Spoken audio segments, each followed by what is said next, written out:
They tell me that an ounce of prevention is worth more than a pound of cure. That's so true. When we look at our health lives, when we look at what's going on, the things that we can do today to make our journey better, well, they're worth an incredible sum. A lot of investments, a lot of amounts. So we talk about compound interest in the world of investment, but we don't talk about compounding health enough. Today we're going to have Jamie Burton on Consider This program, and we're going to talk about things you need to consider, not just about your financial health, but your health in general and how they affect your finances. Well, good morning and welcome to Consider This program. I'm your host, Joe Clark. And I'm Jamie Burton. So happy to have you along. You know, Jamie is one of our senior advisors. She's got her degree in financial planning from Purdue University. Just for Grant, boiler up, hammer down. I went to IU, taught at Purdue, so I'm kind of, I have an allegiance toward both of the places in terms of where we are. But, I really loved my financial planning program. There are 5 people in our office that went through that program when I taught at Purdue that are on our team, and just so thrilled to have them along. We are talking as we kick off the new year about your financial health, and whether that comes from truly your health or whether it comes from your finances. There's a lot of things to discuss, but Jamie's got some thoughts on this as a young mama. And, she's got some things she wants to point out. So here we go. Yeah. So we started out by saying that an ounce of prevention is worth a pound of cure. So Benjamin Franklin is the one who came up with this quote. He was actually talking about back in the day, he had gone to a city where a fire department had put together plans to help prevent the fire rather than just trying to go out and fight the fires. So he was just talking about how that was so brilliant that they came up with all these preventative measures to really get ahead of the game. When we look at that, we see the same thing when it comes to people's finances and also people's health. And so it's just such an important topic to talk about. We don't just want to be fighting to make people better after they're already unhealthy. We want to do what we can do to make them live a better life to start with so that we don't have to be fighting those problems in the future. We spend way too much time trying to backtrack. Too much time, right? And too much money. There's a whole, when you look at the 401k program and the IRAs and the 403bs were the first ones that actually had this. There literally is a catch-up contribution, right? Where you can put in more. I can put in more money in my 401k and my IRA than Jamie can. I'm over 50. She's not. And it's because people didn't have the money or the resources or didn't know, right? Didn't take retirement seriously enough to to put the money in. And so I'm a Shark Tank guy. Yep. That's how Barb and I go to bed every night is watching Shark Tank. And, we're having this conversation over people who, and I can't remember if it was O'Leary or who, but somebody asked the question, is there really proof that working out adds to your life? And I will tell you, I've been a little disappointed ever since we went to the museum in Nashville, and it's either Nashville or Knoxville. I think it was Nashville, but I could be wrong.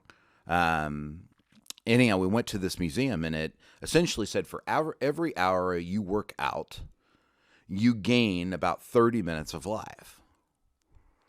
And I've got, this. I have a trainer 3 days a week and a full gym in my basement. And, I started thinking, would I rather have the 5 hours or the 7.5? Right. But it really is it really is a decision that you get to make when it comes to your, to a large degree, not impending any accidents or anything else. It's a decision we get to make. Where do we want to invest our time? So, Jamie, where should people invest their time and talents when they're thinking about their financial health going forward? So really, they need to sit down and consider the financial plan that they have put together, if they have put together a financial plan, and if it still makes sense for them today, looking at what they see in their future. So at the Financial Enhancement Group, we go through what we call our 5 critical elements. So we talk about your life after work. What is it going to look like when you get to the age where you are ready to leave the workforce or switch to do something that you want to do rather than what you have to do. We also talk about tax planning. So are the decisions that you're making today involving your taxes and the ways that you're saving, does that make sense for you not only today, but also in the future? Then we look at the investment playbook. Do the investments that you have in your portfolio, does it really make sense based on where you are and where you want to go in life? We have risk management. Have you properly insured yourself? Are you covered if something bad were to happen and it took a toll on your financial plan? And lastly, we talk about your legacy plan. Do you have the proper documents in place? Have you had the right conversations with the right people to make sure that your needs are covered if something were to happen going forward? So based on those 5 planning topics, we need to make sure that the health of your financial plan is really where it should be today, and then be regularly reviewing that to make sure the health is still there going forward. So let's hit this quarterly, right? So there is the 5 critical elements are part of the family focus process. Mm-hmm. It's trademarked. And it starts with your financial vision of where it is you want to go and where you want to be. And that's no different than what I just brought up a minute ago. Is my vision to be in a gym every morning? Or is my vision to be eating Dunkin' Donuts with my friends at Frisch's, right? Right. I guess you don't have Dunkin' Donuts at Frisch's, but you get the point, right? The cinnamon toast sticks, maybe. What is that vision? How does it look, and where do you want to be? Mm-hmm. And so sometimes people will say, well, Joe, the 5 critical elements really have nothing to do with my financial side. Quite contraire, my frere. Mm-hmm. Let's think about this for a second. Your life after work, a big part of what Jamie has to help people do is determine where they're going to live the remainder of their lives. Are you going to live in your house that you're in today? Are you going to live in a new place where you allegedly downsize? They always cost more, by the way. Are you going to live in assisted living? Where are you going to live? That is a huge part of retirement, right? The tax plan, right? Again, where are you going to live? Because if you're in an assisted living place, you may qualify for extreme amounts of health care deductibility. That would mean I would want less money in tax-deferred accounts, because as that money came out, it would increase your AGI. As your AGI went up, the deduction for the healthcare cost would go down. I can do this all day long, guys. This is what Jamie's trained to do. It's what our team is trained to do. You really have a lot of questions and a lot of things you need to consider when you look at that health, right? When you look at what that investment is, I will tell you, I go quarterly to a functional medicine doctor. I spend a lot of money on vitamins and supplements because I want to be here for a long time. I want to watch Jamie retire, and it's worth it to me, right? It's worth it to me. Mm-hmm. And it's delayed gratification is really what plays into all aspects of this. So whether you're talking about your health physically or your health financially, that delayed gratification. Can I make sacrifices today? Can I make decisions today that are going to help me in the future, rather than deciding to go out and eat a cheeseburger and fries and a chocolate shake that's going to feel good today, but not really look so good for you in the future? So it really has to be a conscious decision to make these healthy choices or the right financial plan to get you where you need to go, because it's not always going to feel good today. And there's nothing wrong with a lemon drop occasionally. No, there's not. Just saying. There's nothing wrong with a vacation, occasionally. Mm-hmm. It's we've got a guy that listens to the show regularly that I don't take care of. I had to think about this for a second because his best friend is somebody that we do take care of. And so the best friend told my friend that we don't take care of, that I was instrumental in saving his marriage because he was saving too much. Instead of having no vacations, instead of having no new cars, instead of having no new carpet, right? They were saving. And, that's one person, but I can tell you that story has happened countless times in my life. Part of Jamie's job and our team's job as we look at your financial future is figuring out, all right, what is an acceptable amount of money for the future that you want to live?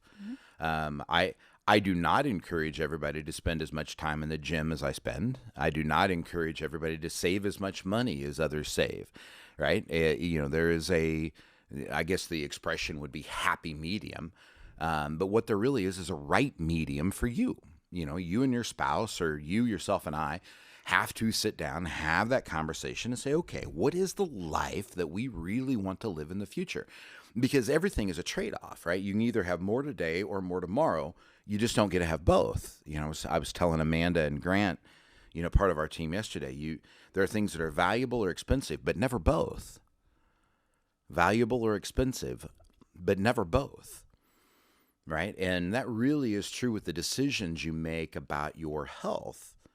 It's either things that are going to give you more time and independence today, or they should give you more time and independence tomorrow. Nothing's guaranteed. We get that. We understand that. Same as investing, right? We're saving for a better future, and none of us knows what the future really, really holds. Mm-hmm. Yeah, so when you're looking at your health and your finances, usually you think of them as two different things, but you can really look at them as tying together, because if you can focus on your physical health today and making sure that you get in some exercise 3 times a week, or just get moving, really taking care of yourself, it's actually most likely going to help you financially in the future, is what we see. So, if you've really taken care of yourself, then what you'll see in the future is you're going to have less medical costs. You're going to have less prescription costs. You might have a longer time before you might have to enter a nursing home or get some assisted care. So, although you can think of them as two different subjects, they really tie together quite nicely going forward in the future. And these are, so when Jamie laid out the family focus process, right, you get your financial vision. That gives us an idea, a directive of where it is you want to go, keeps you kind of on task, keeps us on task. But then you've got your life after work. What do you intend to have when you separate from the workforce? What do you intend for life to look like? Mm-hmm. The second one is that annual tax plan. It's got to be done annually. If you don't think taxes impact or even affect your retirement, you're missing something. Third is the investment playbook. The fourth is life happens. Now, Jamie, because she's got a degree in financial planning, aims at risk management. It really is more than just risk. It's life. It's a good and bad and ugly of life. Last but not least is a legacy plan.